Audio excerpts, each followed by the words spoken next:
time in a long time, but it seems like just yesterday when we were side by side. Beast mode, no one's blocking our way. These other guys tried it, but them man ain't got the skills of Braden and Davie, brazen and raging, bringing you the thrills and spills. Right here in full gear, about to blow up like TNT. Us man are too sweet, Brady, DVP, the BDElite. Right here in full gear, about to blow up like TNT. Us man are too sweet, Brady, DVP, the BDElite.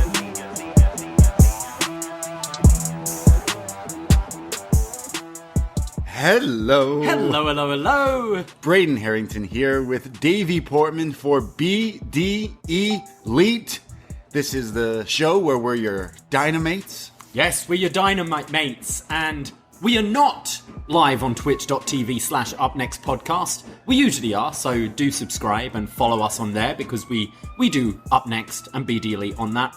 But we both look like shit today, and it's Saturday, so like we cops want it going out outside. Yeah, we've been attacked by wasps. We literally just got attacked by the biggest. This is like the fourth attempt to try the show today. Yeah, we live in a condo, and you made this like awesome Halloween set, and right as I'm like making a tea, I'm also not feeling well. This is just a great day. Yeah. I said to you, I'm like, I could be crazy, but I'm pretty sure I just saw a wasp like fly into one of our skull things on our set. And I was like, so just in case, you see it move, let me know. We just clicked record on our first attempt, and then the wasp decided to show up for the podcast. Yeah, do his intro. And this was no normal wasp.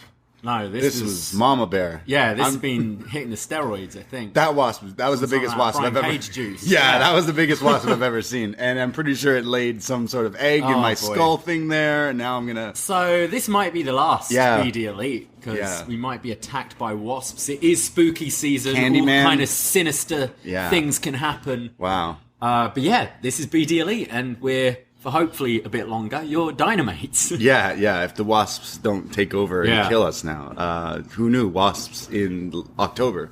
Wasps are like scary for me.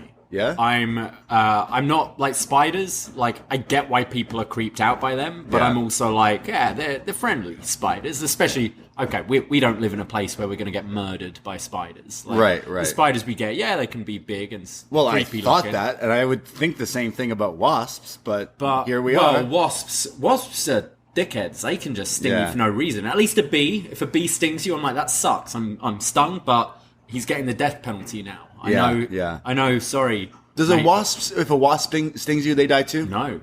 That's the thing. They do nothing. They don't make honey. Right. They don't die if they sting you. They just chill in your skulls and then come and sting you and fuck off and can sting you again. They're the worst. Yeah, mosquitoes and wasps definitely. Bangs. Bangs? Yeah. Just in general, bangs on people? Yeah, that can go too. Wasps probably have bangs. Flying around. I'm gonna sting you. Yeah, we just tried to record a Sunday afternoon Dynamite show. Right, yes. And just almost died from this attack of the wasps. There is not enough scary movies about wasps. Because I did see the new Candyman, and they do like incorporate bees and wasps and stuff. There's that film My Girl. Oh yeah, we just recently talked about it, I feel like, on a show. Yeah, exactly. That's scarred me for life. Yeah. But those are bees though. Oh, the kid should have known, like, I'm allergic to bees. Maybe I shouldn't go fuck around and take a baseball bat to a beehive or something. So, yeah. Well, that's our show on wasps and bees. Yeah, it's been quite a stressful morning, actually. Why? We both worked last night, right? We were surprisingly busy. The weather's been a bit iffy in the city recently, so it does affect business. It's starting to get a little colder. But last night was busy at work, so didn't get out till about 4 a.m. Jeez. And then wanted to try and watch some of Dynamite before going to bed, and then woke up at like 7 in the morning when you came home from your night shift, and was like, right, I better go to bed, get a few hours sleep. Got to watch Dynamite in the morning. You had it on, but like I guess it had ended. Yeah. But the video was like on pause or whatever channel was still on. I was just gonna sit beside you and put it on and not like do anything. Say anything. But I had to wake you up to make you. I think when I'm asleep in the couch, I'm maybe a bit more like, because pretty much as soon as you open the door, I was like, Yeah. But I needed my coffee this morning. Okay. We needed to get through the show. I needed to finish Dynamite. It's a beautiful day. It's a little cold, but it's... Lots of wasps. It's a gorgeous day. Lots of wasps.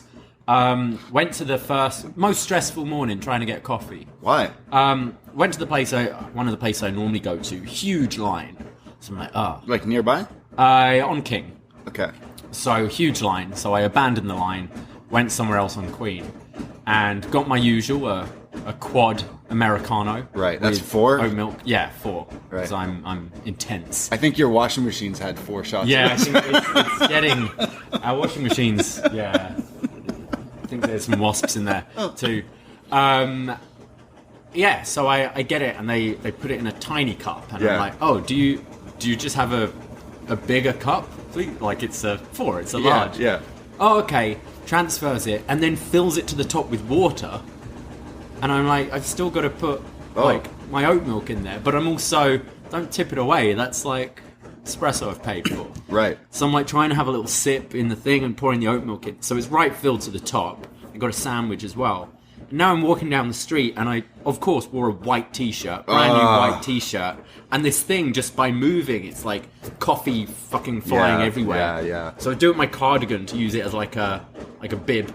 Yeah. And just walking like so steadily down Queen, splashing everywhere. Like, it wasn't an enjoyable coffee at all. I hate Not an those enjoyable, relaxing experience. Yeah, that ruins the coffee. Like, when she was pouring more in, I was like, I want a large so I can actually fit in the oat milk I asked for.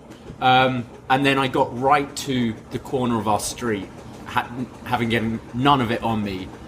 And then, like, pretty much the final sip, just splash all down me. I was like, mother. Your Daniel Bryan white t-shirt. So that's why you're doing laundry right now. So I'm doing laundry right now. I'm washing all my Daniel Bryan white t-shirts. So you can just buy a new one.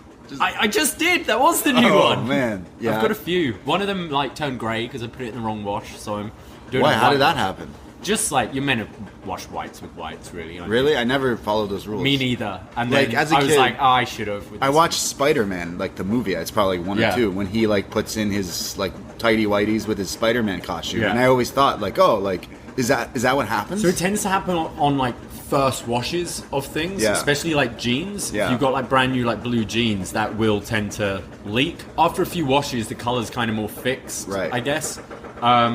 But yeah, white, especially nice whites, which that washing machine is really trying to clean right now. You had to make sure it was on. Yeah, get rid of espresso. Like everything. It's like with, you know, when you've really got a headache and it's like, I might take one extra tablet than normal. It's washing machine's like that right now. Shall I stop it? Yeah, I think so. I think it's going to explode. Yeah, what did you do? What did you put in there? Of course, it turned off right as you went over there. The worst thing is It's a stressful day. Yeah, this day keeps getting better. The worst is like on top of that, I'm sure you guys can attest, but listening to us all the time, is we got this new place when we moved in. It has the laundry machines and the washing machine, has a dishwasher. Like we're like, wow, we have all these fancy things now. We're great. But they sing when they finish. Yeah. And like our profession is we record. So we don't want things just randomly start singing to us, and we can't turn it off. No. So you'll just hear like do do do do do, and it goes on like way too long. Yeah. It does the do do do do do, and you're like, cool, it's ended, and then it goes to another verse, a bridge, a chorus. It's like, dude, come on, okay, we get it. You're clean. Yeah, I'm proud of you, but you did your job. yeah. I don't know why they need these things to sing at us to let people know, like, hey, your shit's done. It's 2021. Shit's wild. Yeah. Wasps. Your machines need to sing to you to let you know. Yeah, so you washed your shirt? That's what you were washing? It's probably stained forever. Yeah. Now, yeah. Well, I started getting a cold. And I don't know, it's been a while since getting a cold these days, you know? People getting sick are still a little scared. So I'm like, what do I do? It's Dynamite moves, so 1 week and everything just fucks up. Yeah, I don't like when things change. Like, if it was me, I wouldn't have watched this show. No? I don't, once you change something on me, I don't do it. That's just the person I am.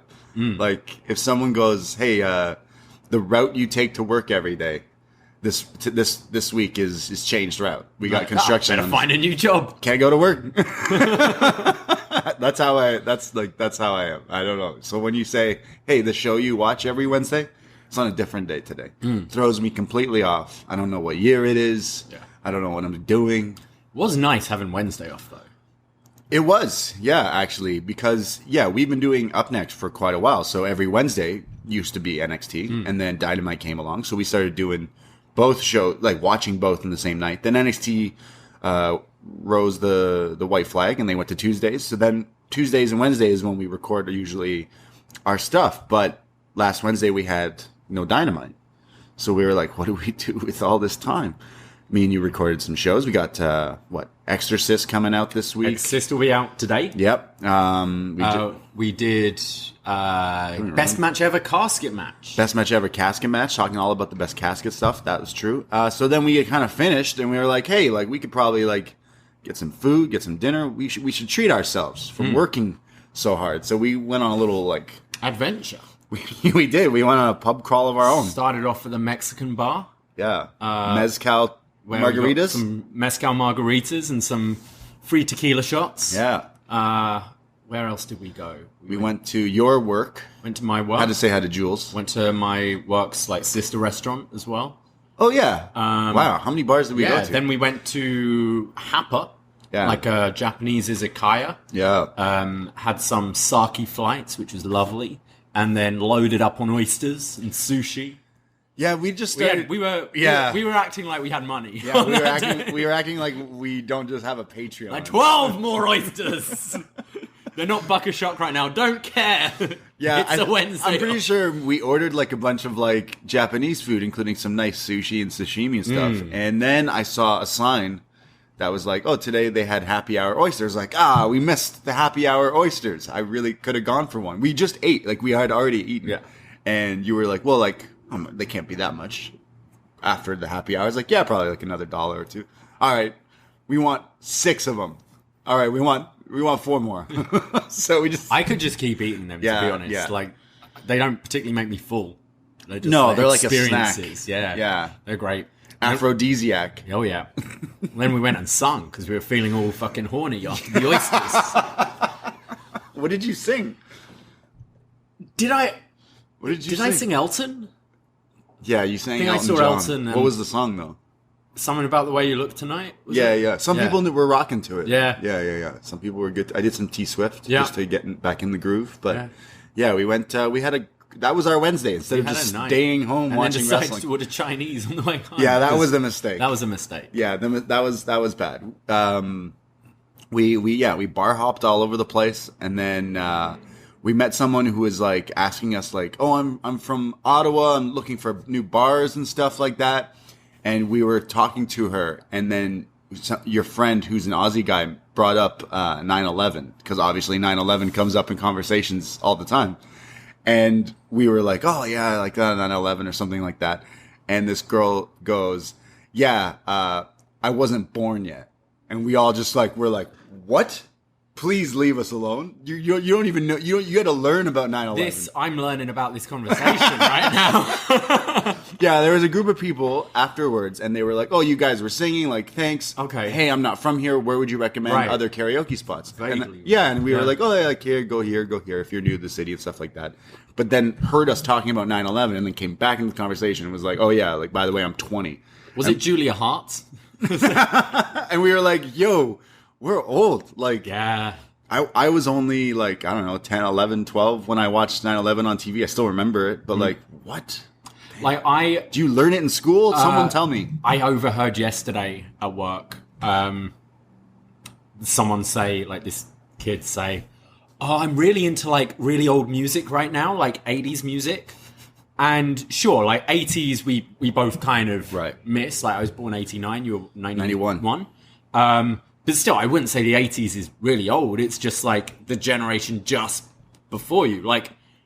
Really old, I may be saying 50s. Yeah. Oh, I'm really into all this really old music right now, the 80s. And you're damn. Fuck. If it was made on a computer, it's not really old. Yeah. Or synthesizers, really. I mean, yeah. I mean, so if you're born in 2000, 80s music to you is really old because it's 20 plus years, right? Yeah. I mean, a lot of things turn 10 and 20 this year that I'm like, whoa, I was like around for this. Like the fact that like all this hype around the new Batman. Oh yeah. Is like, yeah, I've lived through like 8 different many Batmans. hypes of this. It's getting old now. Now I understand. Were your parents, when you were younger, like, don't give a shit? I mean, has the trailer come out now? I know, like, a little teaser came out. The Batman. Yeah. I'm looking forward to it. I think they really need this one to hit for DC, I think. Right. And I think our Bats is going to be pretty good. Robert Pattinson? Yeah. Yeah, he'll be no Ben Affleck, but no, we'll see. No one is. I mean, speaking of Batman, our reviews are going to come back. Yes. Next month. Next month, we'll be doing Batman v Superman, I believe. The greatest Batman movie ever. Mm. Do you bleed? I think that's a line from the movie. Oh, have you seen the movie? I've seen it once. Do you bleed? Yeah. These are all kind of new to me, these ones. I wasn't, like, Man of Steel just was like, nope. Yeah. I'm not into this at all. Yeah. But yeah, that'll be coming out next month. But we've got a stacked week next week. It is spooky season, so we are kind of loading the schedule, and there's a lot going on. As we mentioned at the top, Casket Match is out. Exorcist is just coming out later today. Yeah, I mean, the Casket Match is awesome because not only do we talk about Chuck Norris, Yokozuna, Undertaker, Lucha Underground, lots of Undertaker, TNA, everything, all these different casket match. The first ever casket match, we go in the history, but we also talk about if we would like to use caskets in our future. Oh, yeah. What would happen to us? Absolutely. Do we need to be put in a casket? Yeah, do you want to be in a casket at UpNXT Podcast? Yeah. Let us know. That was a fun show. It was. But we've got a lot coming out this very week. On Thursday, I'll be hosting a watch-along for Crown Jewel. It is spooky season, so let's go to Saudi. I don't know. I don't know. That's definitely not... Yeah, it's fun. There's a lot of death involved with this show. Goldberg threatening to kill people. There's Hell in a Cell. Yeah. There's this women's tournament. That's been the death of the women's division. A lot to talk about Thursday, 12 p.m. Eastern Time on the Twitch. But we've also got a couple of up yours. We've got Dead Set, the Charlie Brooker kind of satirical reality TV show comedy. We'll be joined with world champion Tony Arthur, who's selected that. New show for both Braden and I, so quite looking forward to that. Yeah, one. I don't know what that is. So you said it would be spooky and fun. Yeah, it's the guy who writes Black Mirror, so a real like satirical edge and like poking fun at the world and stuff. It should be really good and a little spooky too. And we're also going to squeeze in a bonus up yours with world champion Jared Black. We're going to be talking about Child's Play. You want to play? Yeah. The new Chucky series is coming out, so we thought it would be a good time to look at that. And it's one of the franchises we haven't touched upon. Yeah. But that's not it this week. We've got so much more. We've got Was Next going to the June 12th edition of NXT. I'll be hosting a free review of Bound for Glory late Saturday night with John Siino. And I'm going to be starting, this is a announcement right here. I'm going to be starting a new show on the Patreon, giving the first episode away for free, talking about the new season of Succession. Hey. I know a lot of listeners watch the show, very excited about the new season, and I'm going to be with rotating guests every week. I'm going to put out the first one for free on the free feed, and then it'll be available on the Patreon. What are you calling it? I wanted to call it Sucked Off, but Succession? I don't think it's appropriate, so I think The Sesh. The Sesh, yeah. The Sesh. Yeah. And I'll be joined by our man Neil for episode 1 this week. Wow, so, excellent. Get it on your Crave or your HBO Max and binge season 1 and 2. I can't recommend this show enough. Yeah. I'm sure season 3's gonna fucking slap. Succession. The Succession, the Sesh. What if we did a show for Squid Games? Would it be Up Squid or... Squid Doff. Squid. The Squid. Yeah, the I'm trying. Have you finished it yet? No, I haven't. I'm trying to think the different games they got. Although I really love it, I do want to finish. It's just been working this past. So years. I served someone yesterday who was wearing this like Ghostbusters jacket, like the busting. But it was like, not. It didn't look like he was in fancy dress. You know, it wasn't until like I looked closely. It was like, oh, are you wearing a Ghostbusters jacket? Right.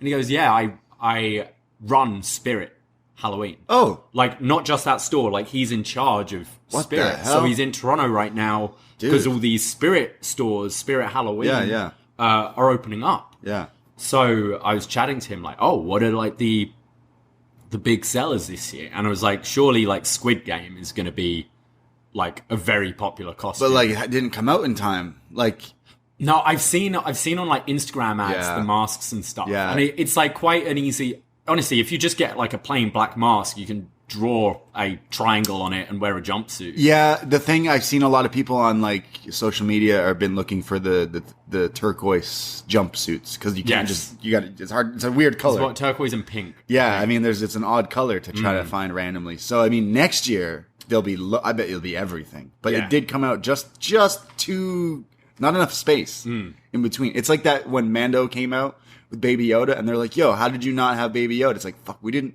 want to spoil it, so we didn't create the toys for it." That's the thing. As soon as you start creating the toys, they leak. It's over. You see what's happening. Yeah. But yeah, he was saying, what's hot? Yeah, he said for kids, I think he said Minecraft, of course, Marshmallow. Yeah, that's been the thing though. Yeah. And he was like, I mean, Spirit is more like packaged costumes, so I guess you're going to get that. He said like steampunk for adults. Yeah, that's been the thing for the past I years. feel that's been the thing. But he said they've like costumes are selling like way more than ever this year.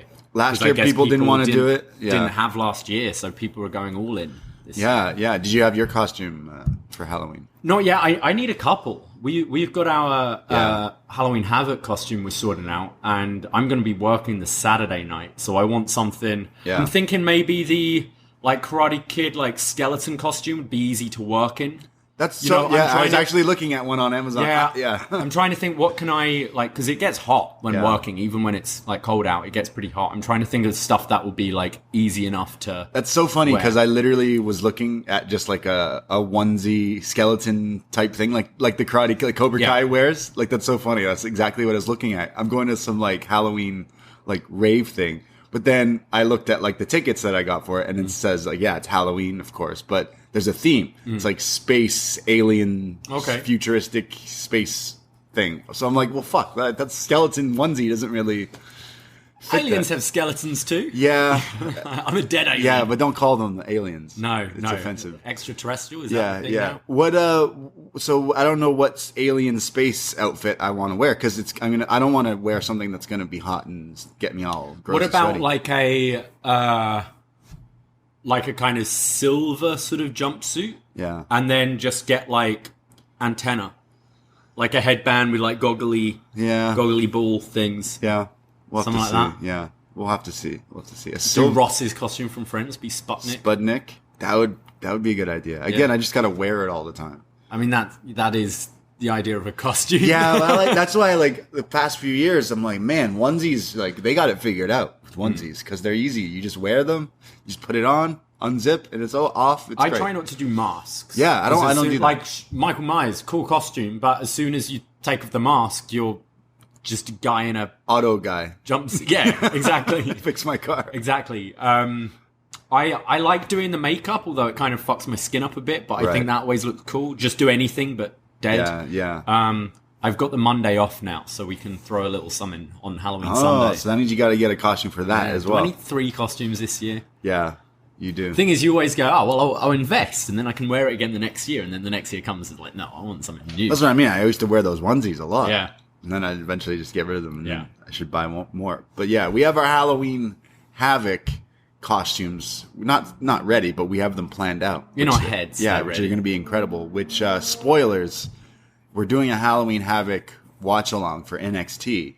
But kind of like last year, our costumes will probably not be NXT. No. They'll probably be AEW costumes. Probably. Yes. Maybe. There's a lot of AEW. AEW's giving us more to play. It's creatively inspiring us a bit more. It's true. What am I supposed to be? Braun Breaker? Yeah. Von Wagner? Yeah. What am I supposed to do for these costumes? These people don't even know who these people are yet. I could be a poker player. You could be. Actually, maybe they are easier. I'll be a poker player. Maybe they're easier. Yeah. What else is there? Fuck. The woke guy. The woke guy. I don't know how to be him. Just wear a black shirt. Yeah. That's not a bad idea. Yeah. Well, have a think of your costumes, guys, because all patrons are going to be invited to join in the party. That's right. We will be doing it live on Twitch and Zoom. So like last year was quite a riot. So get your costumes ready. And we'll hang out and watch some NXT Halloween Havoc whenever that is in a few weeks. But we have some Dynamite to talk about. Yeah. I mean... Big AEW weekend with Rampage and the buy-in and Dynamite. How much did you get to catch? Because both of us have been working our shoot jobs, and Friday and Saturdays are not necessarily the most convenient time in the world for us to watch pro wrestling, but a lot of buzz, especially this Friday with the Smackdown head-to-head. I had to watch Smackdown. You know? I had to see how long the women's matches will go. Yeah. I had to clock them in. No. Well, it's weird because Tony Khan, Big Tone, still my second favorite Khan, next to Killer Khan. Tony Khan started going off, subtweeting Vince McMahon. Yeah. Was like, hey, subtweeting is when you don't even like tag the person. And he's just like, I'm going to beat you this week. It's finally, I have you right where I want you. He's just going off a little bit much. So Smackdown adds this extra half hour. They're on FS1, which cuts into Rampage. Yeah. So Tony Khan goes, all right, I'm going to do an extra hour and cut into Smackdown, but on YouTube. So then WWE announces the last 30 minutes of Smackdown will be commercial free. And I think this was my favorite one because there was that tweet saying we're going to beat you in the ratings and all that, beat your A show. But it was the one where he goes, you think I don't have money? Sure. I'll do commercial free as well. God. He says he has more money than Vince McMahon. Which I've heard is true. Like the Khan family. So, damn. So we had a filled Friday of wrestling. Yeah, I can't say I watched SmackDown. No. You can't blame me. I mentioned, though, on a show, I tried watching it last week. I just kind of had it on. And I was like, absolutely not. Like, no, still can't do it. But I heard it had some good stuff. I heard Street Profits and Usos was good. And I heard, was it Becky Sasha was good. My issue is too far gone.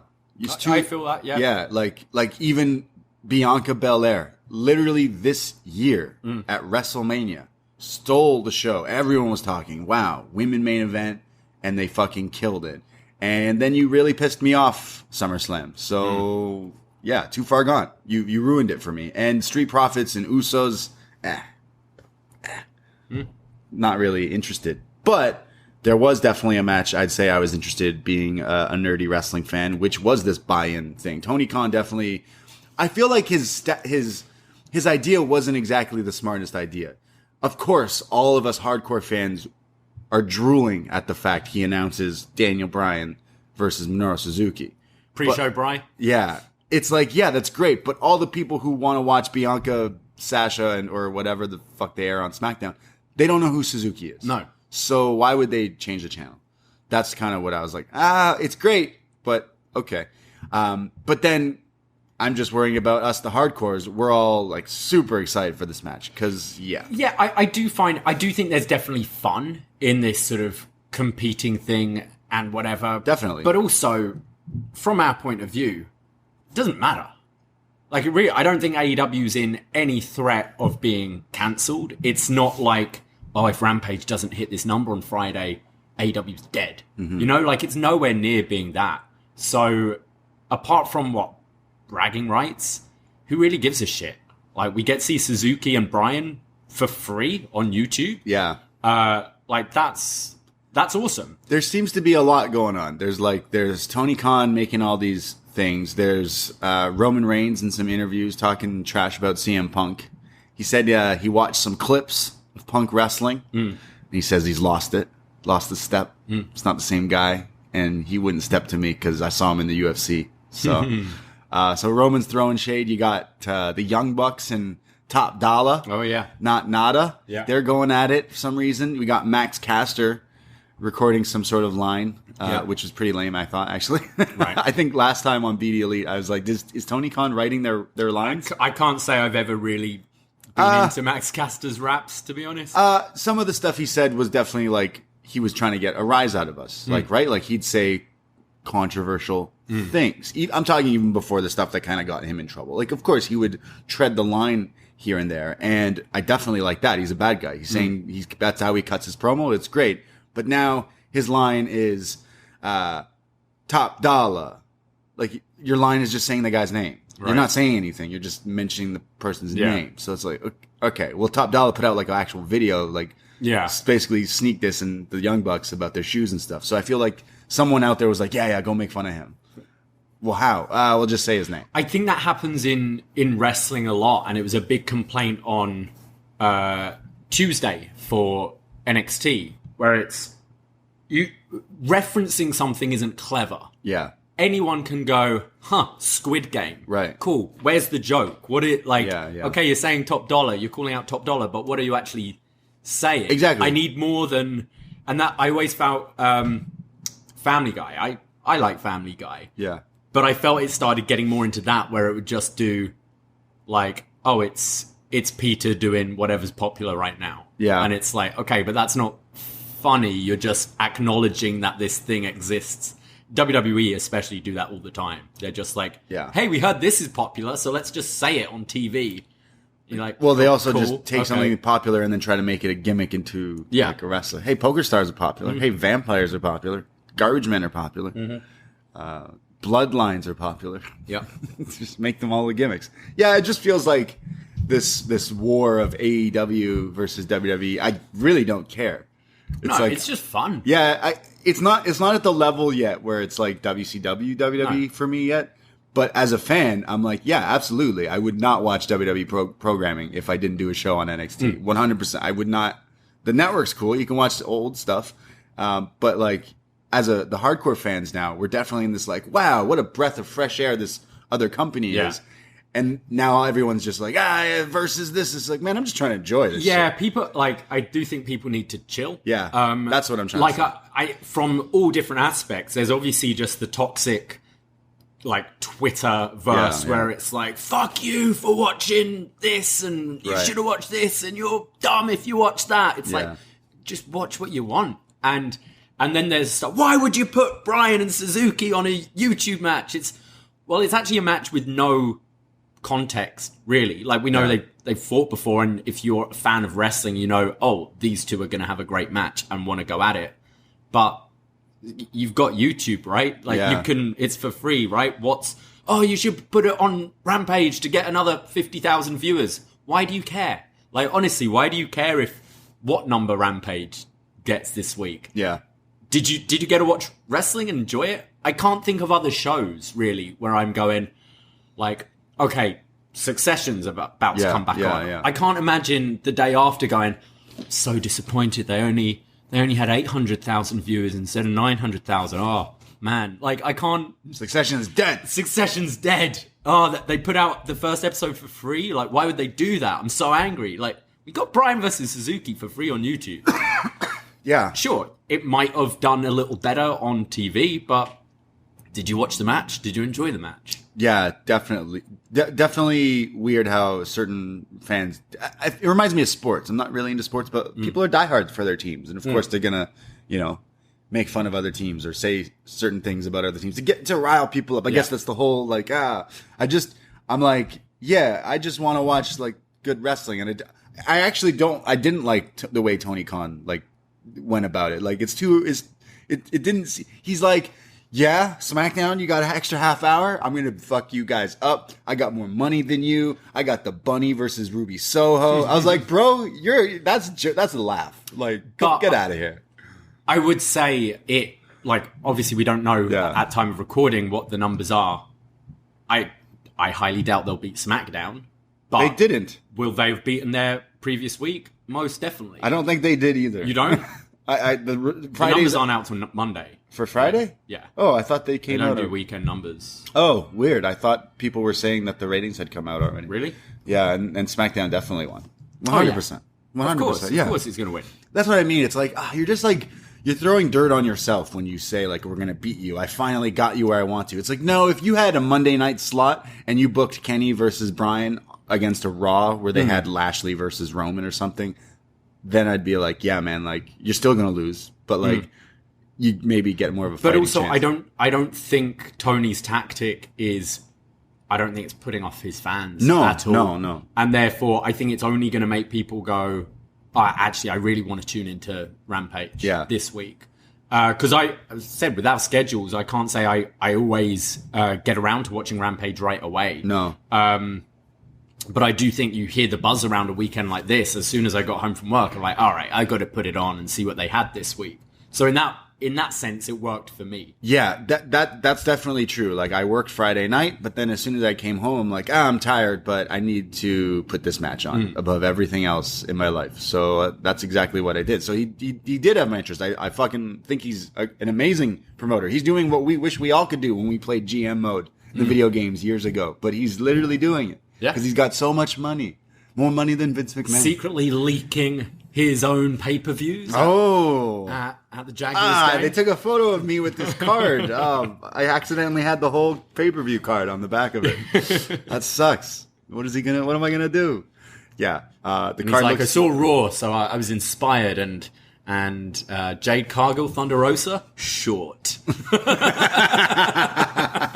Yeah, some people are mad at that, just seeing what does this mean? What is that? What is short? Short. Meaning... What's hot in wrestling? Short women's matches. Layla Hirsch? Yeah. Really strange that he got this picture of him with this notebook, but it's like, what else you got in that notebook there, Tom? Yeah. What else is in that? Your other plans? He saw Jaguars losing again and was like, all right. Let's see here. MJF versus Davie. So imagine, like, it must be hard. He does, like, do other things. Yeah. So trying to, like, handle both real sports and fake sports must be tough. Stick to the fake sports. Yeah. You're doing a great job, honestly. You have my attention as a wrestling fan. Like, this feels, I said, it's like, it's not quite WWE, WCW. I was too young for that. But for me, I'm just, like, so happy that there is, like, this wrestling thing. Because this match from this buy-in, it instantly put me in a good mood, and that's like, I have to say off the bat, like, Bryan Danielson, Minoru Suzuki on this YouTube buy-in thing, which, like, you can go and click it on their YouTube and watch it for free, is insane that they did this. And being a wrestling fan for the past while, if you are kind of your hardcores where you watch, your New Japan, and obviously you know who Danielson is, but, like, this is like, oh, okay, I definitely want to see these guys wrestle. And especially with Bryan's, like, little bit of this run he's had, it's like he's just going until he can't do this. It feels like he's just trying to get everything in as soon as possible. Like, we know he's had injuries and stuff, and we don't know, like, someone at that stage of their career, how much longer they're going to go. Knock on wood, he can go on for a long, long time. But I definitely get the sense he's like... Whereas Punk is like, I want to come back and I want to give and I want to, like, work with these younger guys. Bryan's like, how many matches can I tick off? Yeah. Like, Omega, done.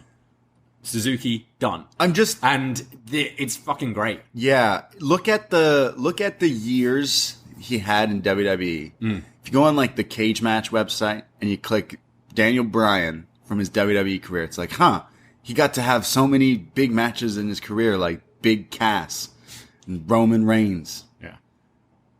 And it's like, what? You were fighting, like, sorry, we did a casket match show recently, and it's like, good thing he got to have that casket match on SmackDown with Governor Kane one time, who's not in his Kane gear. It's like, so weird that this guy literally just loves pro wrestling, and he didn't really... then you think we didn't get I don't think we got a Balor match. We didn't get a Gargano match. We didn't get a Walter match. We didn't get a Ciampa match. We did get the Adam Cole match, but... We'll get it again. Yeah, but there's so many things where you go... And that's kind of what I imagine when he was negotiating. He's like, hey, I want to do the Walter match. I want to do this. I want to do that. And they're like... We'll see. Yeah. And ultimately, it's like, all right, I'll go to AEW and I can tick off, within weeks of being in this company, literally weeks, ticks off so many big matches. Yeah, like he's my wrestler of the year. No, I was thinking this the other day. There's no other option. The dude was in WrestleMania and he's like wrestling here, putting on these amazing things. Definitely sparked my interest even more so. Like when the rumors of him coming, we would say like, yeah, CM Punk is huge because that's going to bring so many more people to this thing. But Daniel Bryan's going to make them stay because you're going to watch him versus Suzuki and be like, what? Yeah. If you're not used to this kind of like wrestling, it would make most people kind of watch it. It's like when you're non-fans, right? You have a bunch of people over, you show them Daniel Bryan versus Big Cass or something like that, or whatever is going on in the main roster. They think you're silly for liking wrestling. When you show them something like this, they go, oh, I see why you like that. That's pretty cool. That's punk rock. All right, cool.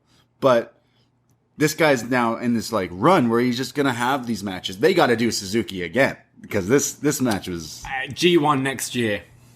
Yeah. I think if things kind of open up a bit more and Bryan is able to, I absolutely think he'll be in the G1 next year. And this felt like a G1 match to me, like 30-minute time limit, just heavy hitting. It was very like New Japan style with all the really stiff forearms and the kind of like, all right, give me what you got. Give me what you got. There's barely any like bumps. It was like a Suzuki match. Yeah. Like it's a lot of strikes, a lot of like the storytelling there, laying the guy out. And this show, because there was like this buy-in, a Rampage and Saturday, we decided like we just make this more of a like casual thing. We didn't go move for move on the matches, but I have to say Bryan Danielson. Did you hear CM Punk on commentary? Did he say Daniel Bryan? He during the Bobby Fish match, right? He says it like 3 times in a row, and then he keeps like going, and then he finally goes, "See, JR, people say that it's hard. Like it is hard. I understand, JR. I'm sorry. Like I get it because I don't know how you do this."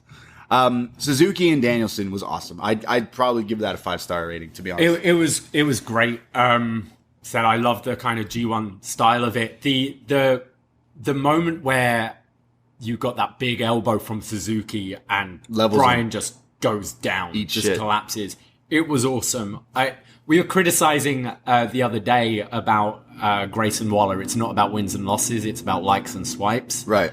I honestly think Suzuki is the only person in wrestling where I understand why wins and losses don't matter. This tour he's been doing, he's not winning a whole load of matches. No. AEW, has he won a match? I can't think so. I don't think so. But every time they present him, he feels like a superstar. And like in any other place, like a casual as well, it's like, why am I invested in this guy? He always fucking loses. Suzuki, he doesn't care about winning or losing. He cares about like hitting people and getting hit. It's like me playing in the video games. I don't care about winning usually. I just want to have a good time. It's almost like he needs to reach that like euphoric level. Right. Where it's if I don't get knocked out, I ain't doing it right. And he often does that like smile at the end, right? He's been knocked out. It's like, I got what I wanted. And you definitely saw him more so than I've seen in his other matches so far, kind of being like as excited to fight Bryan as Bryan was to fight him. Yeah. And there was definitely those like gleeful looks on his face. Just facially, I don't know if there's anyone better than Minoru Suzuki. Yeah, it's especially adds to when the he's match so much. Yeah, it's especially when he gets the knocked out glaze smile Joker-esque thing going on in all his matches. Yeah, I mean, Bryan tweeted earlier this week about the match being like, I fought him once, he beat me, but I've learned a lot and I can't wait to show him. Excalibur reads a tweet right as the bell is ringing. You're like, it set me in the mood. Like, yeah, this was awesome. This is one of my favorite AEW matches I've seen. Kenny and Bryan, obviously we were there and they fucking killed it, but I would not argue that people would say this could be a match of the year contender. This could make the shortlist. Yeah, honestly, I need to watch it back. As soon as it ended, I was like, man, can I watch that again? Because I absolutely love this match. And they went almost 30 minutes. Yeah. So yeah. And what's the name? Is it Bryan's finisher? He hits the Busaiku knee? Bukkake knee? What is it? Hey, that's a behind the BDE story. What is it? The Busaiki? Busaiko knee, I think. Busaika, yeah, something like that. Yeah. Daniel Bryan knee. Yeah. I don't think you got a chance to watch Rampage, or did you watch any of the rest of the buy-in? I did not know. Okay, just a few thoughts. Yeah. We had the American Top Team Inner Circle match with Junior Del Santos, I think. Right. And I find it funny how this like UFC fighter, former heavyweight champion. His punches looked like terrible in this, but I did kind of like how they presented him as this is his first professional wrestling match. Whereas you get, sorry to compare, but WWE like an Omos, who whenever they're presenting him, it's like, how can anyone beat this guy? And like they're making him like above AJ Styles in a way where you go, no, he's green. Whereas they're almost playing with the fact that this guy is green, if that makes sense. He's a fighter in a wrestling match with limited wrestling training, but he can fight, so it's almost unpredictable. I quite enjoyed the match. The crowd were great for it, but I did really enjoy CM Punk Matt Sydal, which went commercial free, and it's like watching Punk in these matches, like just trying to figure it all out again. And I quite enjoyed the opponents he's had, and I thought Matt Sydal was actually a really great opponent, and they went quite long as well. But yeah, I highly recommend that. I thought that was good, and I feel Punk is still like ironing out a few creases. It's been 7 years. Of course, he's going to have lost a step, as Roman Reigns put it, but I don't think he's embarrassed himself at all. And actually, it's pretty impressive what he's been able to put out after so many years out of the ring. Punk for me is not one of my favorite in-ring guys. He's got this like roughness to his like style that like works for him. And I'm not saying I'm not a fan. I am a fan. He's not one of my all-time favorites. But even Punk now I'd watch over a Roman Reigns match. So like, yeah. I feel his style is actually quite refreshing in AEW. It's old school. Because it's old school, but it's like 10 years ago old school. We're not going as old school as like classic, just like posing and walking around, but it's more of a style from 10 years ago, which you don't actually see in AEW so much. It's a lot of high flying and that kind of thing. And I think Punk showing, like doing more of the actual wrestling, it is working for me. So yeah, it was one of my, the matches I more enjoyed in his run so far. Yeah. So they did a lot on Friday then. Yeah. They did like that buy-in thing. They did Rampage. And then second night is Dynamite on Saturday. So it's pretty crazy that it's tough to get people to come for 2 nights in a row, I would say. Like, I thought the crowd didn't look as full as maybe some of the other crowds that they've been to, but they were hot. Yeah. I thought more so for the first night, maybe. The second night, it sounded kind of quiet. Yeah. And definitely darked out. That's to happen. Like, I know when I've gone to these things, I get burnt out. 100%. After a while. And Friday was the hottest show, I think. Yeah, I mean, well, yeah. Apparently, though, they filmed Rampage. Apparently, Pac versus Andrade 2 is like must watch. Like, must watch. Oh, they filmed Rampage for next week. Yeah, for Friday. Okay.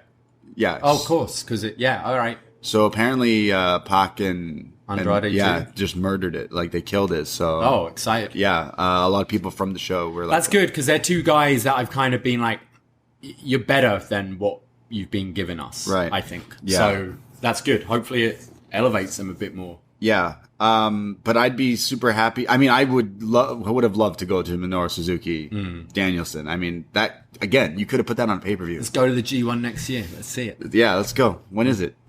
It'll be like September. It's this time, isn't it? Right. We're just about to come up to the finals. Let's go. Let's do it. Yeah, I really enjoyed some of that stuff I watched, but then I watched Dynamite this morning. And they had some fun stuff, too. They did. We had Aleister Black, Malakai Black. See, I don't know how Jay... I've got my notes as Aleister Black, too. versus Dante Martin. Yeah. Or he comes out with Lio Rush now. LBO. Or as Punk calls him, Bitcoin Barry. That was really funny. This match was pretty fun, too, actually. Yeah. Black, like, was wiping the floor with him at one point. This, like, STO thing that tripped him up.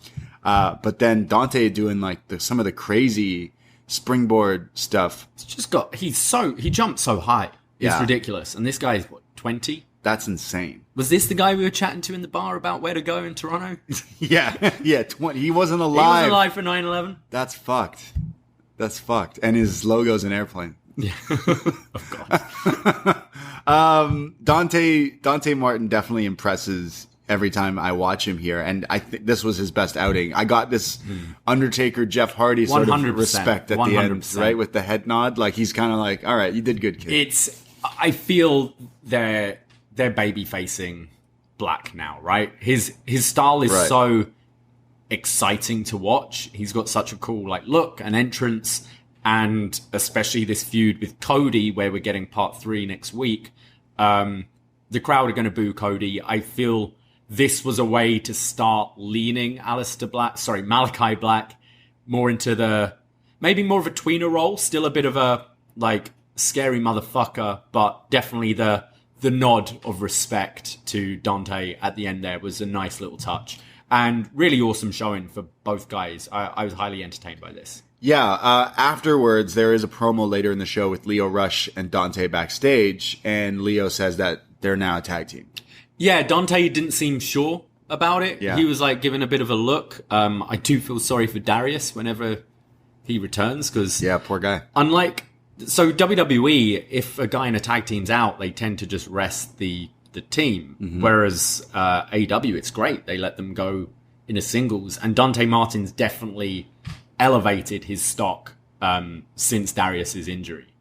Yeah, he's gotten very impressive. One of the staples here. This kid will go so far down the line. 20 years old. That's nuts. We had Jungle Boy, another young guy here, another young cat. He's cutting a promo making fun of the Young Bucks and how they took out Luchasaurus with that devastating powerbomb last night. But then he's attacked, and he's then Luchasaurus eventually does get powerbombed through a table. He probably shouldn't have talked shit. Yeah.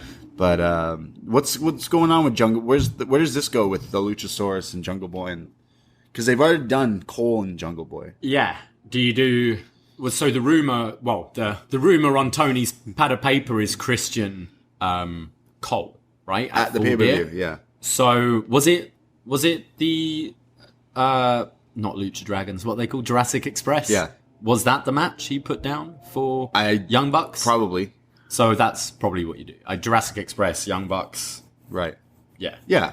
Okay. Because we got to see the 4-on-4 or the 3-on-3 before. We saw the tag between them a few weeks ago, but I definitely think they can do that again. We were thinking maybe all out for that one, weren't we? Because they were having that feud. Yeah. Yeah, definitely. So I reckon that seems to be the way they're going. Yeah, I'm into any of these Christian Adam Cole is definitely something that's oh, okay, yeah, why not? Because we haven't seen it before. We get CM Punk on commentary talking about the Young Bucks and how they wear fake J's, apparently, according to someone. We have the Inner Circle. They had their match you mentioned on Rampage, and they're reunited, and it feels so good. It's funny, they kept on building up this whole they're reunited. I don't remember them breaking up. No, I just remember Sammy hanging out with Fuego for a while. It's not so much that they broke up, it's so much that they didn't help each other out. Yeah. Which is worse than breaking up. Yeah, I want to see the WhatsApp chat group. With the Inner Circle? Being because I reckon there was maybe a little falling out. What the fuck, guys? We were... Just a year ago, we were making all these videos together. We were hanging out, and now you're just letting me be beaten up by these MMA fighters. Wait a second, I definitely do not want to see the group chat with the Inner Circle. No, because a lot of them might not have jobs if that were to come out. If our group chats or anything. I mean, it's been a week of leaked things this week. I know in the NFL, leaked emails came. That's a whole thing right now. A lot of people are losing their jobs over things that came out. I don't know if it's not so much leaked. It's you're literally writing this and sending it to people. Don't you think that it could potentially get out there? Yeah. Just saying. Once you take that picture, it's on the cloud forever. Don't forget it, guys. That's true. Be smart. Or be free. Do whatever you want. Yeah, but just don't get mad when your junk's all over the internet. Exactly. Yeah. Inner Circle group chat. They're having a group chat in the ring, and they call out the top team, and he calls Lambert a fat-faced dipshit, which starts the great chant of fat-faced dipshit. Paige Van Zant is there as well. Highlight of the night for me. Yep. And Jericho says something about how I wouldn't touch you with your husband's genitalia. He was very much doing the old Jericho Stephanie kind of stuff, like basically calling her like a hoe, a slut, like all of those kind of things. Yeah. Pushing it. We don't see it so much in wrestling anymore. Look, I like funny things and I like inappropriate things when it's done right. Jericho, he said a few things against Top Team a few weeks ago. Something about, top team, which one's the top? That's fucking funny. Sorry. I talked to 2 of my very gay friends, and I said, this is a joke someone made. They laughed hysterically. They go, wait, they call themselves American Top Team? And the guy said that? That's funny. Yeah. Okay, cool. Not saying these 2 people speak for a whole, community, but he literally was not really trying to be offensive. He's making a fucking joke. Here, he's like, you're a woman, so, I'm going to talk about how I would not fuck you. Okay, really? You could have... I think you gave me 2 minutes. I probably could have come up with something way funnier than his whole promo here. And you're a professional. I just thought you did the same jokes to Stephanie McMahon 20 years ago, and they were way better then. So what happened? It's not even that. It goes, I wouldn't touch you with your husband's genitalia. What I see you posting on Instagram, what filter do you use? And he names a few filters, or bimbo or bitch. It's like, you had a whole setup for something and then you just went bitch. Okay. Well, like, fuck, dude. Like, it's not really that funny. No. So I felt this fell so flat for me. I don't mind. Like, I think it's kind of gloves off, like with good wrestling promos, right. And you've got to have balance, right? Yeah. Like if you're talking about all your women in the company in this way, no, there's a problem. But these are 2 teams that hate each other, and Paige Van Zandt is part of that. Realistically, in the real world, dirt gets thrown, right? So I've not got a problem, but I agree. Yeah, the jokes weren't very. That's good. what I mean. Yeah, I did think, however, I do love the fact they're doing it. Just like you could have said something like actually funny. But, yeah. I do think Paige Van Zandt has proved herself to be a pretty good performer, though, because I think her reactions, she's the one that, obviously, she's very nice to look at as well, but she's the one that stands out of this team. Apart from, like, Dan Lambert with the mic skills, her, like, facial expressions and reactions to everything, even last week with the beatdown and, like, taking the selfie, I think she's got a bit of a, like, star quality about her. I mean, there was talks about her in WWE for a long time. I used to watch UFC quite a bit, and when she was around, I definitely watched it. And everyone was like, "Oh, she's kind of charismatic," because definitely, obviously, she looks like a superstar, but the way she acts, like, oh, okay, maybe there's something with wrestling. The rumors were so high. I can definitely see more. She's the one that like stands out as like a real prospect to be something big. She also like in the past like 2 years like took off with TikTok and all her social media and stuff. Like, she's super popular. I'm aware. Yeah, you're a fan? Yeah. PaigeVanZant.com, right? Right. Yeah, that's her website. Yeah. You're right, though. Like, the reaction's definitely there. So Jericho talks some trash, and this is setting up now another match. It's going to be, what, the Inner Circle, 5-on-5? Yeah, so you've got, the Inner Circle, and then it's like Jorge Masvidal, I guess, will be in the eventual like 5-on-5 match. Right. Do we see like a female team up with Inner Circle? We need someone to fight Paige. Yeah. Yeah. Who would be a good fit? Who's the one that knocked her out? Was it Rose that fucking ruined Paige in UFC? That would be great. No, who does Inner Circle? Sammy's got a fiance. She's not a wrestler. Pam? Yeah. Jake Hager's wife isn't really. Saw Amanda Huber's all elite now.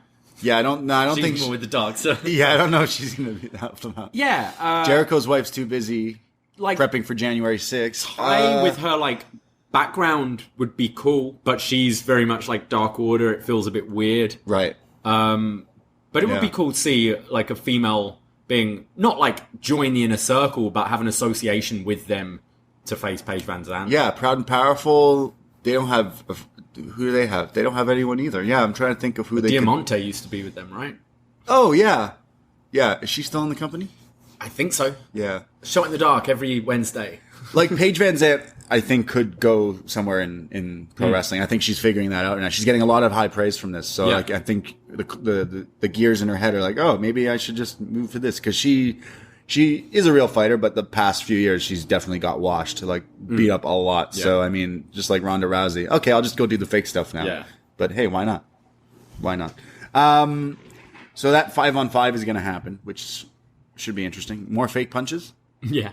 What about the next match, the tag team title match, but not the AEW tag titles, the AAA tag team champions, Lucha Bros. They're double champs. They're going to put the titles on the line against two masked men of Andrade's choosing, his friends, his mates, his amigos that he's bringing here. I for sure thought he was bringing Breezango. Yeah. Unfortunately, it wasn't that. Yeah. But it's okay. We're so used to them being the surprise act. Yeah, yeah. We were conditioned for like a good year. And I built it up to the point where I was really excited to see Breezango versus Lucha Bros. I did want to see El Vikingo because they had a crazy match with the Lucha Bros just the other week. But instead, we get not the Los Conquistadores. Yeah. But pretty much the Super Ranas. Senior Frogs. Yeah. These green masked men in full green lucha gear come down to the ring and they're going to fight the Lucha Bros. And unlike WWE, talking about being conditioned, as a wrestling fan, what WWE doing this shtick, when Edge and Christian did it, you didn't really know it was them until they started doing the moves and it made you go, oh. Whereas here you're looking at them like, wait a second. I know that dump truck of an ass anywhere. Scott Dawson. Okay, I was like, I know that bum. I was watching this like at like 4:35 in the morning, and it wasn't until Tony Schiavone goes, "That's clearly Dax Harwood and Cash Wheeler." I was like, "Oh yeah." I was just going, "Who are these guys? They're actually moving pretty CM well." Punk was like, "You know that's FTR, right?" I was like, "Oh yeah." Yeah, right. I was very slow. I didn't realize until they got in the ring, and I was like, "Okay, wait a second, hold on." And I was like, the two body types, and you can kind of see their eyes. So I was like, "Wait, that's FTR." Yeah. So it's FTR. Eventually, they try to rip at the masks of Lucha Bros, which, if this was in AAA, would be a disqualification. Can't be doing that shit. But here in AEW, it's AEW rules. Therefore, the Lucha Bros then rip the masks off the Super Ranas, revealing they're FTR. What? They continue the match, though. Eventually, get a sneak win here with this like, cheating with the tag title being involved. Tully gets involved. Never thought Tully and FTR would be involved in a AAA tag title thing, but FTR. Wasn't it, was it Phoenix was going for like this springboard moonsault, I think, where FTR used the belt like mid-air. Right, really, upside down. Yeah, looked really cool. Yeah, honestly, this match was pretty good. Run it back for sure, I think, is the route they're going to go. It feels like they're doing what happened with Christian and Kenny, where you have, but this way it's like the roles are reversed. You have the baby face, in this case the heels, winning the kind of lesser title to build up for the rematch, where obviously they'll go harder. But yeah, quite entertaining, I thought, this match, and I dig the title change. Like, it actually makes me interested to see FTR maybe go to Mexico to do some title defenses over there. Yeah, I mean, the whole thing is no flips, right? So them doing the Lucha stuff was like, I can see people being mad, like, oh, you're just giving the AAA titles away. It's like, no, this is going to help this, like, the people who watch AEW and the people who watch AAA, there's a big gap there. Like, not everyone watches AAA. So this will bring some attention to it. Definitely, yeah, what they've been doing in AAA, we've tuned in to watch certain matches. Yeah. We hear Kenny Andrade's happening, we tune in. We see the Lucha Bros are wrestling. There's a Lucha Bros title defense. When the Young Bucks were holding it, you'd be, I want to see that match. I think switching it up, having FTR there, is a good move. Also, I kind of feel this whole like frog costume thing was definitely a wink to the Edge. No, the proposed costumes that the Revival were going to wear in WWE. Yeah, okay, yeah, I remember those. With the tassels and all that, just looking ridiculous. I definitely think this was kind of a little, like, wink to that. Yeah. I liked it. Yeah, again, like, I know that there was Triple A show recently with the tag titles being defended, and the Lucha Bros did retain. So you could be like, eventually FTR should lose the titles back to the pay-per-view. Full Gear should be Lucha Bros FTR title versus title, and Lucha Bros take them back. Because eventually, I think El Vikingo, and I'm blanking on, is it Laredo Kid he teams with lately, should win the titles back. So I don't think that. I think people would jump on this, like your true Lucha or AAA fans will be like so mad at this, but it's like no, like that's wrestling. Sorry, I saw some people being like, "Oh, that's so disrespectful." I'm like, do you not know what wrestling is? Like, sorry, Great Khali was world champ. Yeah, it's fake. It's a prop. It's not real. Sorry, the heels annoyed you. Yeah, good. Yeah, I wrestling fans sometimes. Yeah, I love this, and I can't wait to see like where it goes with this main match, because FTR is this team that. They just chill here for a while, and then you kind of get bored. You forget about them. And it's like, no, they actually put on really good matches. And I think a pay-per-view, 20-minute plus match with Lucha Bros and FTR will fucking bang. Oh, yeah. So, yeah, they won't wear the outfits, though. No. Their theme song is supposed to be like the Midnight Express. I've not listened to it properly. It sucks. I know it's growing on Siino. Not growing. What's the opposite?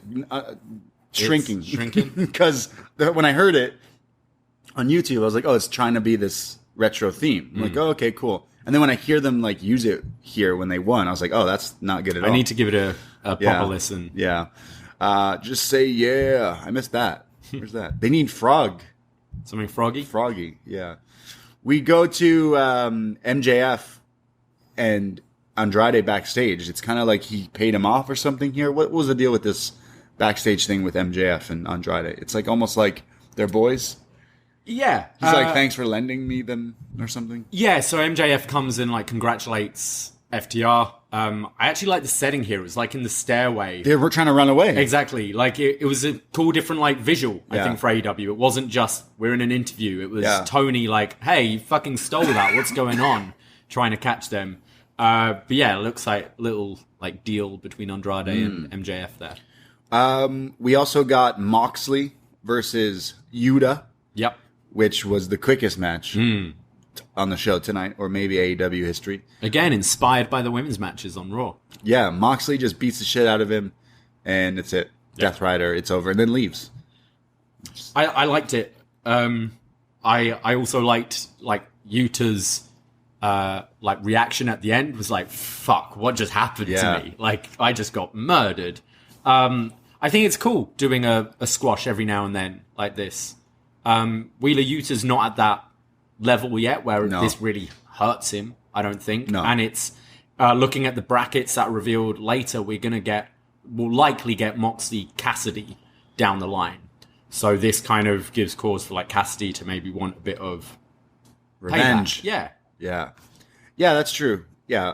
I'm more looking forward to like this heel turn of Moxley. Him and Kingston will be friends still, but they'll be bad guys. And I think that will make a lot more fun.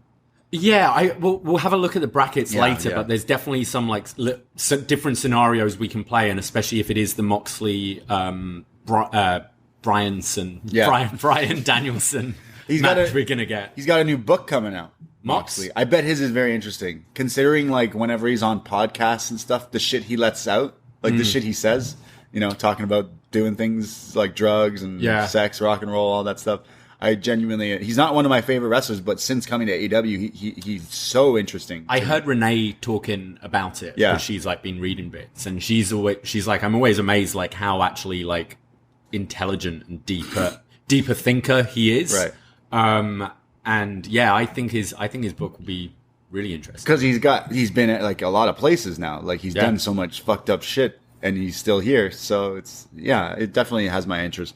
We have Deeb and Sheeta, they get in a fight here. CM Punk making me almost spit out my drink when I was watching this. He's like, oh, like something about her hair. She's got great hair. Look at her hair. Yeah, she was like saying when she was on the sideline, she was watching and like just unimpressed with the women's division. And Sheeta, Like, I like yelled. She came out of nowhere. Yeah. Threw a jacket in her face. Yeah. Beat her up. Good little brawl. This is setting up a rematch, hopefully, between the two. She just got to get that 50th win. She does. She's never going to get it. That should be the gimmick, yeah. Well, we got another match. Super Kliq fought the Dark Order.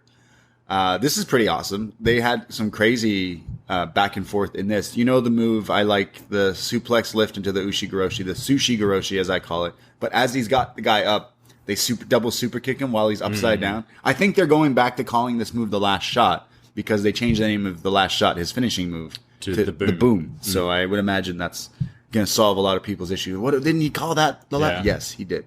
Evil Uno's in this match. It's Silver, Reynolds, and Uno versus the Bucks and Cole. At one point, they take off the Jordans on one of the feet of the Bucks, and then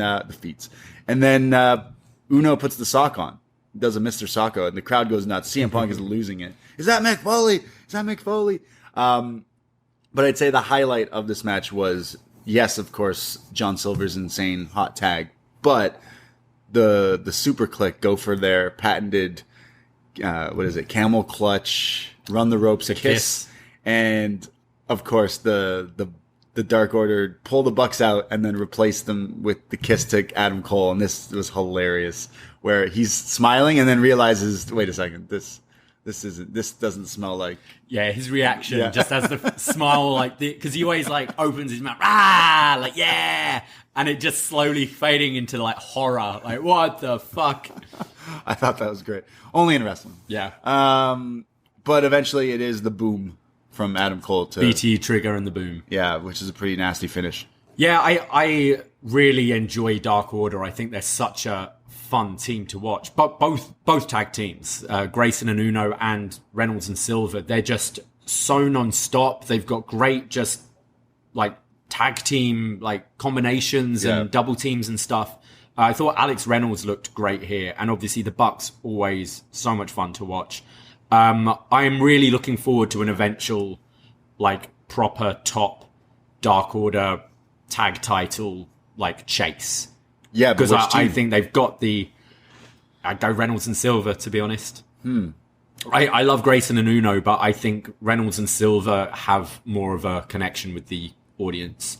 And I agree. And I think a chase down the line, and eventually getting it. And then you can do doesn't have to be heel face, but you can do an eventual Dark Order tag. That would be awesome. Grayson and Uno versus Reynolds and Silver. Yeah. I think they're such a great team. The Dark Order have completely, over the last year or so, just reinvented themselves, and they're a highlight for me every week. I definitely want to see, this was weird because it was Uno as the third, not someone else. So it's there should be different. It was showing, I think it was the idea to show, look, we're all on the same page now. Yeah. They weren't bickering because it's been Uno who's had the issue with these two, right? So it was showing that they're united again. Well, then they lost. So yeah. But the highlight was definitely the kiss. They used to do. That's the thing. Like I said on the show, I was so excited for Adam Cole to come to AEW and literally watch him hang out with his buddies, because they used to do this spot on the indies all the time, and people would do that spot where they sweep the legs, and then come. I think it was AJ. I've seen AJ versus these guys, or no, AJ was probably on their side. It was the one where Cole got taken out, so the Bucks kissed each other. Yeah, that was the PWG. Yeah, that was one of the funniest fucking things I've ever seen, and they sold. That's in that crazy match, right? Yeah, that's in this crazy PWG match. Seidel, Ospreay, and Ricochet, and the crowd is chanting "You sick fuck" when the Bucks kiss each other. Oh my god, it's hilarious. Yeah. Speaking of hilarious, Cody Rhodes is hanging out with Arn Anderson, and they're going to a gym. So let me get this straight. Arn and Cody are still cool. Arn is trying him to... Oh, Jungle Boy attacked. Oh, right, yeah. Jungle Boy goes for the attack, yeah. So, where does that lead? I guess it leads to Jungle Boy and Jurassic Express Bucks, but yeah. Yeah. I think it's Arn trying to, motivate Cody to get him stop him being so Hollywood and get him back to being a wrestler. Yeah, it was weird. So the whole Nightmare family are here. Well, not all of them, only 6 of them, not all 30 of them, and they're all just being really mean to Cody. I laughed out loud. I don't know if you heard me, but I screamed at this. Why? What happened? Because it's Cody turns up and he's late to the Nightmare Factory, and they're all giving him shit. And then Red Velvet just goes, "You've been behaving like an arrogant piece of shit," and slaps him. Like, what the fuck? Jeez. Yeah, and they're doing like drills in the ring, and Arn's like yelling like defense, defense, because they're all just on top of him the whole time. Like Kylan King even slaps him. Everyone's slapping Cody. I didn't even know Kylan King was part of the Nightmare family. He's bleeding from the mouth. But yeah, tough love from Arn. This is very odd. Yeah, I didn't get this one. I'm laughing. I don't know if that's the intention. Yeah. Like all these Arn things I'm finding funny. Like, does Cody think he's John Cena? Like, is that what he's like? I'm the if they hate me, that's too bad. I'm the good guy, no matter what. But it's like, dude, you're not. Arn showed Cody wasn't it when Arn and Tully like broke his arm or something? Okay. I think of Dusty. Sorry. Right.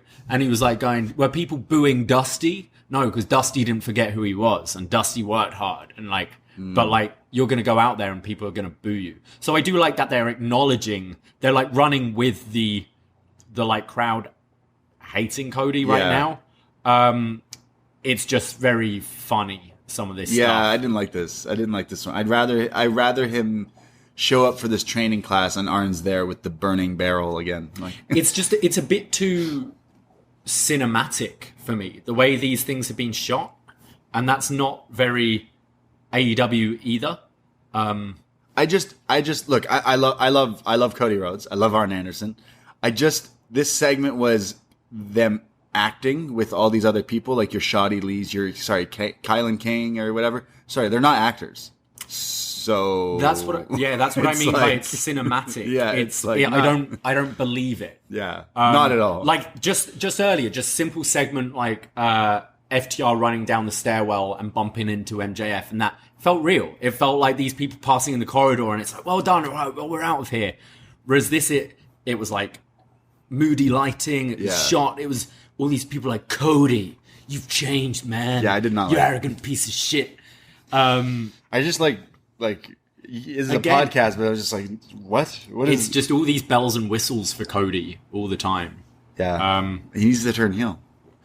I mean, that's where they're going. But what do you see for next week? I don't think so. No, they're not turning him heel. They're doing the opposite. They're doing like, no, we're just gonna make. So you think he's gonna win next week, and we're meant to cheer it, or does he lose again? Like something needs to happen. He should. Third match. He should lose again, and then he beats up Arn. So he turns heel. Yeah. He should. That's what it should do. Yeah. But I don't know if they're going to do that. Yeah. We go to Anna Jay backstage with Britt Baker, who interrupts her. Britt Baker says, your boys, your friends, they lost to Adam Cole, baby, earlier tonight, and all you do is hang around a bunch of losers. My friends aren't losers! And then they get in a fight, which sets up Anna Jay, DMD, women's title match. Rampage? I think next week? Rampage? Next week. Something like that. It's too many shows, especially if they're Friday, Saturday. I can't keep up. And then yell the matches at me so quickly. Yeah. This is on YouTube. This is on Dark. This is on Rampage. This is 9 days. 9 days. 9 days. Kiera Hogan comes out. She has a match against... I didn't even write it down. We just skipped over the MJF segment. What happened with MJF? Okay, so MJF comes out. Ready for a match. Oh, yeah. With Darby Allin. Oh, my bad. And he starts shitting on Justin Roberts for not giving him the introduction he deserves, so makes his own introduction. Right. And says, I'm ready for my match with Darby, and commentary's like, we all know Darby's not here because he got taken out last week. And I love MJF, looks over to commentary and he's like, you three, fatheads, stop wagging your chin like I'm talking. Just MJF running down everyone, calls out Bryce Remsburg to count the 10 count to count out Darby and make the win official for MJF. And as Bryce gets to 9, the lights go out, the snow starts to fall, and Sting comes out with his bat and beats up Wardlow as MJF kind of retreats. It's snowing in Miami. I bet it snows there a lot. MJF's just so good. Like every time he's on the mic. I mean, he's just gold. Yeah, we figured this is what he was going for with the whole like, oh, I didn't know he was attacked. I didn't do this. It's like, yeah, all right. I'm assuming it goes to the pay-per-view. Yeah. One-on-one match. Do you get Sting on TV? Sting versus Wardlow? Or Sting MJF? Jeez. Nah. Or do we get a tag beforehand? Yeah, Sting and Darby against MJF and Wardlow? Yeah, tag before Full Gear. And Street Fight? That seems to be their thing. Their thing. Yeah, Darby and MJF, they've not fought here before? No. I think on their cage match, it showed they had one match like years ago. Somewhere else. Yeah, interesting. The two pillars. Yeah. I'm looking forward to this feud a lot, actually. I think this is going to be very good. The pillars that matter. Yes. Here in AEW. The 4 pillars. The 4 pillars. The only 4 pillars in pro wrestling. Yeah. We need a t-shirt with their faces on it. Yeah. Let's say the 4 pillars. There is one. With all 4 of them? There's a t-shirt with all 4 of them. The 4 pillars. Well, we need to make one and make money off of it. 3 pillars? You, me, and Siino? Yeah. The 4 pillars. Yeah, I don't know who our 4th would be. Well, sorry, Siino, but we got one with John. John Wayne. Sorry. Yeah. John's got a new shirt anyways, doesn't he? Yes. Right? The Shot in the Dark? Yeah. Is it up? Not yet. No. Oh, it's coming up. It's coming up. It's coming out. And it's awesome. And there's no time to die. Looks like James Bond. Shot in the Dark. Yeah, I'm interested to seeing where this goes with MJF and Darby. I'm interested in seeing the match as well. I really liked MJF versus Jungle Boy all those years ago. Yeah. So I'm interested in seeing this too. Another pillar. All those years ago. It was last 2 years ago. 3 years ago. Yeah. All those years ago. Well, now I get to talk about Kiera Hogan versus Penelope Ford. I've realized that Penelope Ford just does Great Muda's moveset. Yeah, I'm okay with that. Sometimes does it. There's the handsprings and the Muda lock, which eventually ends the match. But the best part was CM Punk being like, Kiera Hogan, she's not related to... And then they start running off over other Hogans. Paul Hogan was my favorite one that he brought up. Right. Crocodile Dundee. Yeah. It's fucking funny.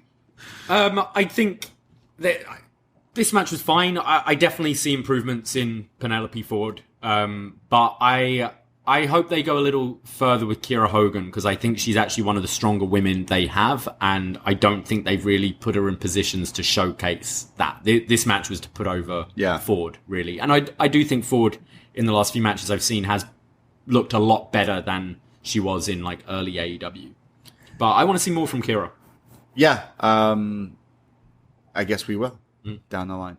We have Miro. Ruby runs out. Ruby with the chair shot, or she's upset about the brass knucks from Penelope from the night before. So I'm assuming that we get a singles match there. Miro has a video. He's talking about forsakening your champion. My God made no mistake. He's gonna make me a champion again. He's kind of mad at his God. Yeah, said he hasn't seen his wife since losing the title because he's ashamed. Damn. Yeah, he can't win and fuck anymore. So he's I quite like this. I think when you lose a title, it's kind of hard to know where to put you sometimes. And I think this is just like this great video showing, Miro is pissed and he's gonna this is like Michael Myers in Halloween Kills. He's mad. He lost and now he's gonna fuck up everyone. Yeah. Fuck his wife. Hopefully when he gets... So he's saying he can only get it up when he's got the title. I think so. Wow. Yeah. Nice. There's issues with that because they later announce a tournament. He ain't in it. No. So, but you know who is? Dustin Rhodes. Yeah. Well, I think Miro... he says it here. He says, like, why am I should be champion. So to me, he's going after a different champion, which obviously means the world title, but like not even mentioned. The thing is, if he's not being planned to win this tournament, but then you set up, put him in there? Yeah, but then you set it up to something happens in the tournament, and then it sets up a feud with someone else, like. They've clearly got an idea for him. Yeah. Like, they're building him up. I quite like the idea of the sort of vignettes hyping him up again. It makes him feel a bigger deal when he does return to the ring, I think. But, yeah, maybe he's going to go after Sammy. Maybe there's a Sammy rematch. Oh, I just went to Miro's Twitter. His last tweet, "Are you mocking me? I should be champion." And then he posts a picture of the tournament. Right. And he's like, "Why am I not in this?" Well, so there's a story. Yeah. Tony Khan, why didn't you put me in this tournament? When he instead put Powerhouse Hobbs and Dustin Rhodes in it. Well, it's clearly a story, it's going to set up for him, whoever he's going to face. Wasn't that notepad, wasn't he a potential for Cody? Miro Cody? Why? Cody's going to get booed again. Well, it could be like Cody kind of represents management there. Like it could be... Yeah, weird. Like you're in Tony's ear. Why is your fucking brother in this tournament and I'm not? Miro's got one of the best records in AEW. Yeah. Like I could see that. Can't really say I'm excited for that match. No, me neither, but that could be the direction for sure. Hangman Adam Page comes out. He's cutting a promo. He's in a great shirt. Yep. He's in a good mood. He's here. He's talking about how years ago he was making a name for himself in Ring of Honor, New Japan, but we all formed All Elite Wrestling, and we started this company, and, well, I was on a high, but then I had a shot to be the first ever champ, and I lost to Jericho. I lost a pack. I was losing to everyone. I lost my confidence. What he really wanted to say was, I lost my smile. Yeah. He says, the past is the past, and he keeps bringing up the words cowboy shit. But cowboy shit means the past stays in the past. You people believe in me, and for the first time in a long time, I believe in myself too. So at Full Gear, I'm going to give it everything I got. He will give us cowboy shit. That's right. And he's going to lose. Hangman versus Kenny, main event at Full Gear for the title. Yeah, great promo from Hangman. Yeah, it sounds great. He actually, crowd love him. Yeah, he needed to cut a promo like this. Remind you. Oh, I'm good at this too. And kind of just in a nutshell, giving his whole story since before AEW. Mentions he just had a kid as well. That's why he stepped away for a little while, but he's ready now, and he feels like he's in this zone that he wanted. He talked about Dark Order, being friends with them, having their back, and all that.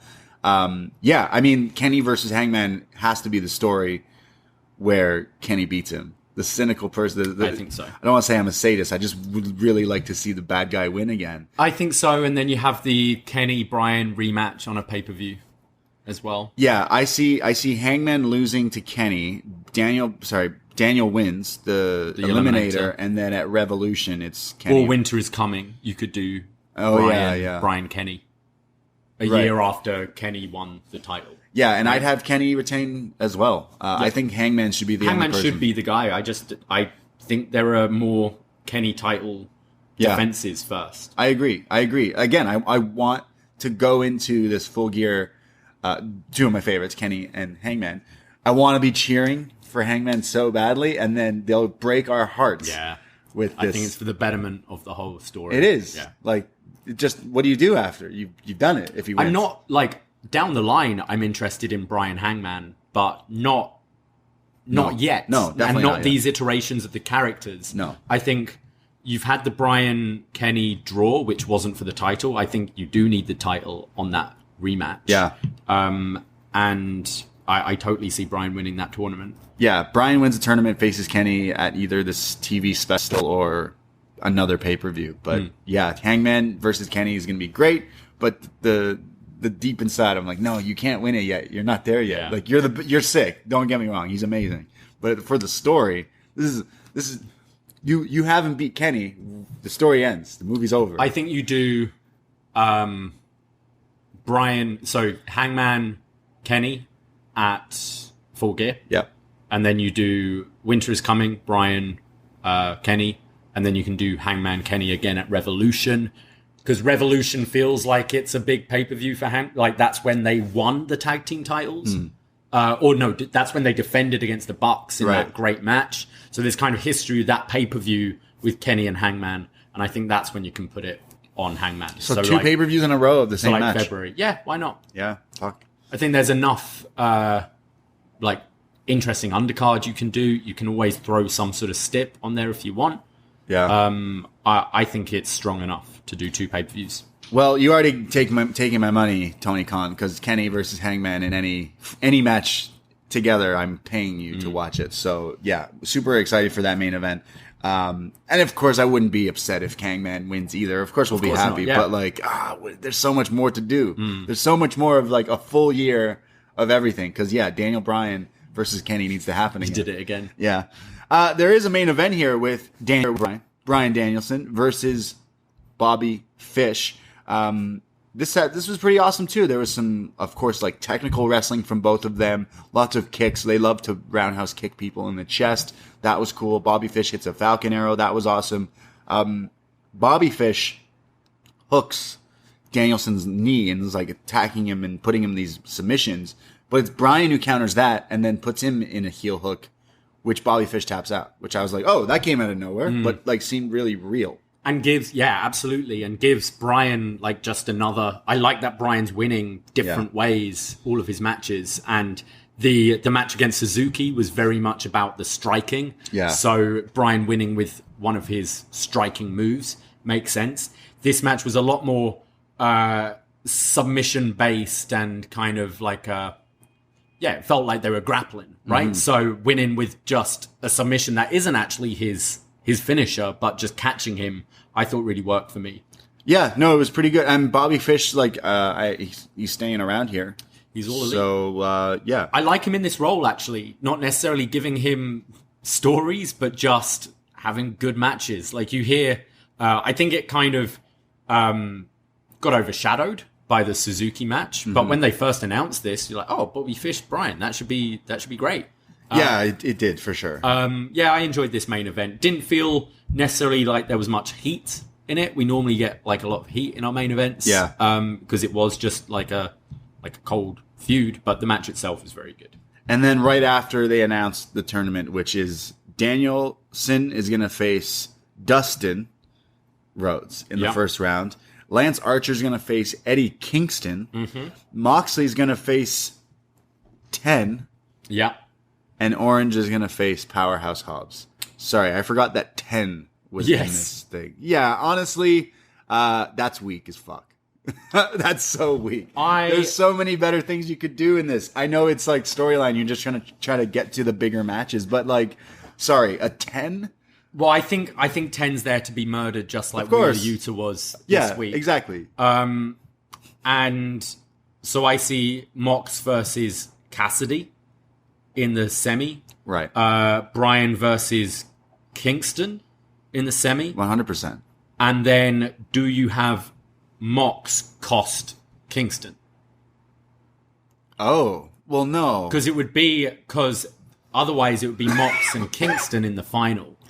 And you could do something there to kind of fracture them. I think you're starting to put the wheels in motion for a Mox heel turn. Yeah, no, that's what I would do. I would go full heel for Mox for the pay-per-view. Yeah, and I feel this way round, keep Kingston as a baby. Yeah, Mox as a heel. do the respect, like Eddie versus Bryan sounds great. Can't wait to see that match. If we get that, he's got to face Lance Archer. But Eddie versus Bryan should be this like similar to the matches so far, like this respect kind of thing. Like, hey, we're just trying to win this match and get to the next thing. And Bryan beats him. And as Mox is there celebrating or something, he attacks Bryan. He beats up Bryan, and then it sets up for the pay-per-view, which gives it a bit more heat into that feud. Yeah, I definitely story. I can see like looking like it's odd having like a 10 and a Dustin in there, but I think they don't really want to sacrifice certain players. Sure. And this is definitely a story with Mox and Bryan and Kingston here, I feel. Yeah, I would have liked, it's such an easy way to then start feuds with people, like in these things. So if you put a Miro and, I don't know, Lance Archer in here separately, like then it can spiral until then you go take off and go do a rivalry or whatever. But here it's like 10 versus Mox. I'm like, well, we look, us as fans, like they don't treat us like we're stupid as this show, but there's a one rare occasion where they kind of do, because they go, okay, here's this tournament. Great. I know what the final is without reading Tony's notebook. Yeah. Sorry. We know what the final is without knowing what the final was going to be. I'm looking at last year's bracket. Yeah, we knew it was the same thing last year. Last year you had Colt Cabana in there, you had Wardlow in there, you had Sonny Kiss. Yeah, remember Sonny Kiss couldn't wrestle, so then Kenny had the rematch and just destroyed him? Yeah. Yeah. I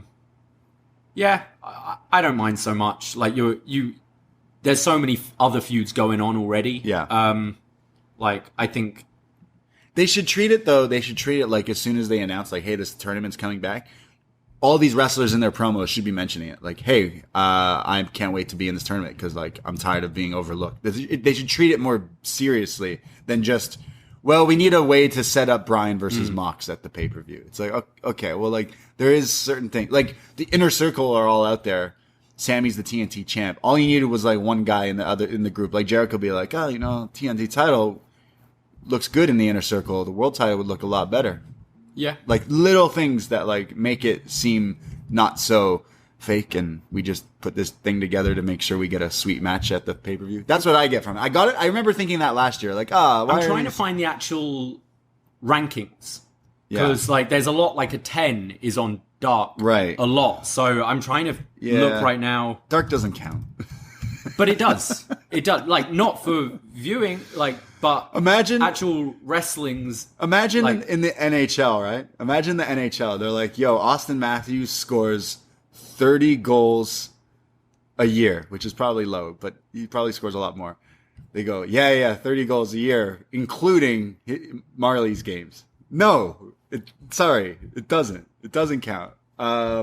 But it does. I know. Like in AEW, that's it's, like you don't watch the show, but it right. counts. Like that's how they do their thing. Because like when I watch Dynamite every week, in my head, kayfabe wise, there's people who deserve to be in like the title tournament. Is what I'm saying. It's kind of like the Royal Rumble. It's like the whole year we talk about WrestleMania and the Royal Rumble, and then fucking like nobody's show up in it, and you're kind of like, oh, okay, well, there's no way that.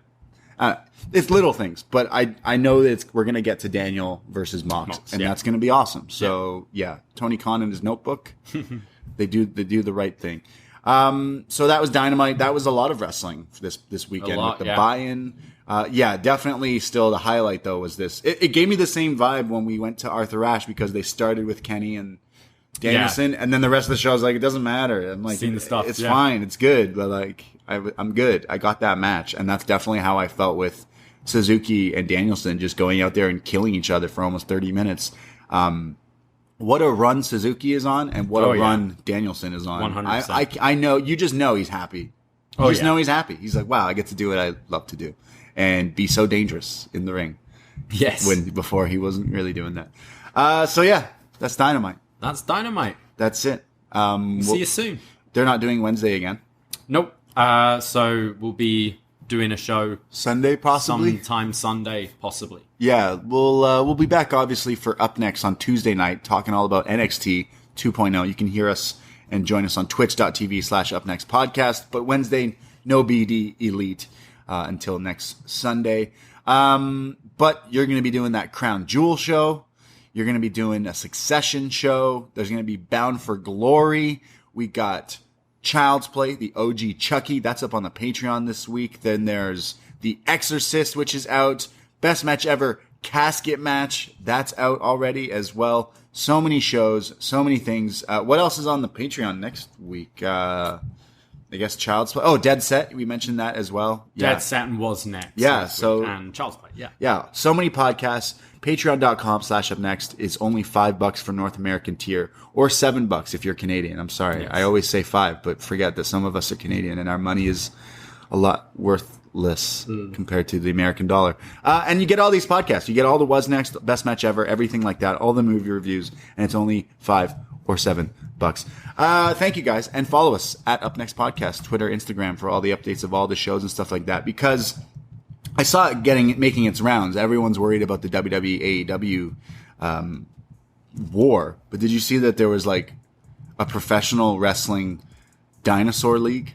Did you see this? What? No.